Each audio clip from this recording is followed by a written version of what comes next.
Sobat Kairos yang dikasihi Tuhan Yesus Kristus, firman Tuhan bagi kita saat ini tertulis dalam 1 Tesalonika 2 ayat 4. Begini firman Tuhan.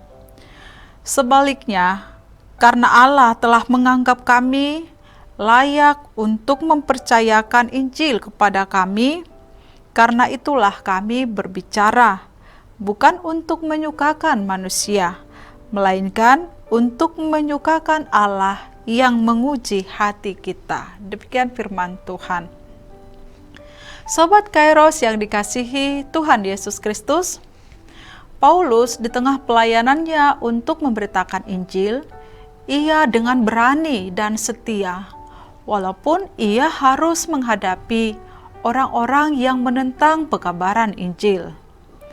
Di tengah tantangan yang ia hadapi, masih saja ada orang-orang yang menuduh bahwa Rasul Paulus dalam pelayanannya itu adalah untuk mencari keuntungan, untuk mencari pujian, mencari popularitas, dan sebagainya.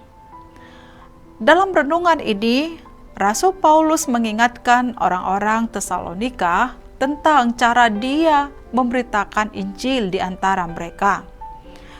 Dalam renungan ini berkata, Allah telah menganggap kami layak untuk mempercayakan Injil kepada kami. Karena itulah kami berbicara bukan untuk menyukakan manusia, melainkan untuk menyukakan Allah yang menguji hati kita. Ini adalah amanah Tuhan, di mana kami disetujui untuk pelayanan ini. Allah itu menyelidiki hati dan menilai motivasi di balik setiap tindakan dan pelayanan. Paulus tidak mencari popularitas, tidak mencari keuntungan atau pujian dari manusia. Rasul Paulus menekankan bahwa karena Allah menganggap layak untuk mempercayakan Injil, ia berbicara untuk menyukakan Allah yang menguji hati, bukan mencari pujian manusia. Sobat Kairos yang dikasihi Tuhan, seseorang tidak bisa memisahkan antara diri sebagai pelayan Tuhan dengan hidupnya. Status pelayanannya tidak bisa dipisahkan dari hidupnya. Misalnya jadi seorang guru sekolah minggu, pengurus gereja, majelis atau aktivis gereja. Kemanapun mereka dan dimanapun berada, status sebagai pelayan Tuhan terbawa dalam kehidupannya. Kehidupannya adalah panggung pelayanannya, bukan saja saat berada di gereja atau pada hari Minggu, tapi seluruh kehidupannya adalah panggung pelayanannya. Apapun yang dilakukannya adalah dengan motivasi untuk menyenangkan Tuhan, bukan karena ambisi atau motivasi mencari keuntungan pribadi, apalagi untuk mencari pujian, materi, dan ingin terkenal. Tuhan melihat hati atau motivasi kita saat kita melakukan segala sesuatu. Dalam melayani Tuhan, jangan pernah memiliki ambisi ingin dihormati dan dihargai. Melayani bukan untuk mencari uang, bukan untuk mencari kekuasaan atau pengaruh, namun untuk memuliakan Tuhan. Kejarlah karakter seorang hamba Tuhan, yaitu rendah hati, tekun, jujur, setia, dan taat, serta tekun menjaga kekudusan hidup dalam segala situasi.